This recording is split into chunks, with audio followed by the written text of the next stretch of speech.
ایک معاملہ جمعے کی 2 اذانوں کا ہے۔ اچھا، رسالت مآب صلی اللہ علیہ وسلم کے زمانے میں، سیدنا عمر کے زمانے میں، اس سے پہلے سیدنا صدیق کے زمانے میں یہی طریقہ تھا کہ امام جب آ کر خطبے کے لیے ممبر پر بیٹھ جائے گا تو اذان دی جائے گی۔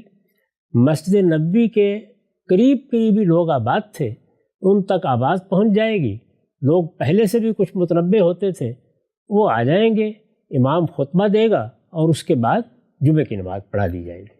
لیکن اب آبادی کافی بڑھ چکی تھی، دور دور تک مسجد نبوی کی آواز کا پہنچنا مشکل تھا۔ ٹھیک، اس کے ساتھ یہ بھی تھا کہ جب آبادی دور تک چلی گئی ہے تو لوگوں کو بلایا جائے گا تو انہیں آنے میں بھی کچھ وقت لگے گا۔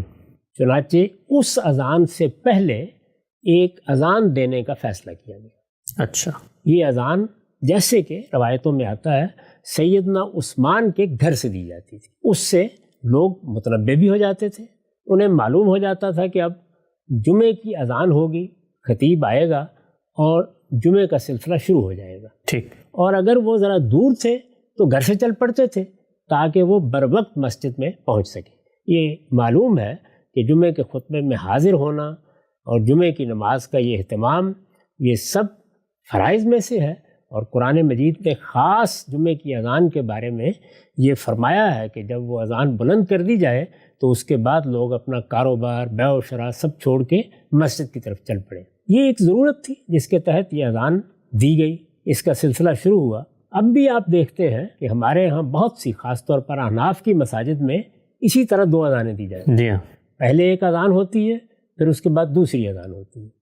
مسلمانوں نے سیدنا عثمان کے اس فیصلے کو اسی طرح قبول کیا جس طرح اس سے پہلے میں بعض فیصلوں کی مثال دے چکا۔ اجماع سکوتی ایک طرح کا، یہ بھی کہہ سکتے ہیں آپ، اور یہ بھی کہہ سکتے ہیں کہ یہ تو ایک ایسا معاملہ تھا کہ اگر ادنیٰ درجے میں بھی کسی کو اختلاف ہوتا تو اچھی خاصی بحث ہو سکتی تھی، لیکن اس طرح کی کوئی بحث نہیں ہوئی۔ ٹھیک، سیدنا عثمان نے ایک فیصلہ کیا، فیصلے کی حکمت بالکل واضح تھی، ضرورت بھی بالکل واضح تھی، اس کے لیے جو استدلال ہو سکتا تھا وہ بھی بالکل واضح تھا، کیونکہ ہم یہ جانتے ہیں کہ اذان کے بارے میں یہ طے ہے کہ وہ اصل میں لوگوں کو بلانے کے لیے ہے۔ چنانچہ خود رسول اللہ صلی اللہ علیہ وسلم کے زمانے میں اگر شورا کا انعقاد کرنا ہوتا تھا تو اس کے لیے بھی اذان دی جاتی تھی، کوئی اہم مشاورت ہوتی تھی تو اس کے لیے بھی اذان دی جاتی تھی، مسلمانوں کو کسی مہم کے لیے جمع کرنا ہوتا تھا تو اس کے لیے بھی بالعموم الصلاۃ جامعہ اس طرح سے آواز دی جاتی تھی۔ عام طور پر یہی طریقہ تھا، چنانچہ کوئی بڑا مسئلہ اس میں پیدا نہیں ہوا، اور اس میں بھی ایک طرح سے اتفاق رائے ہو گیا، کہا جا سکتا ہے کہ ایک نوعیت کا اجماع ہو گیا اور مسلمانوں نے ان کے اس فیصلے کو قبول کر لیا۔ ٹھیک۔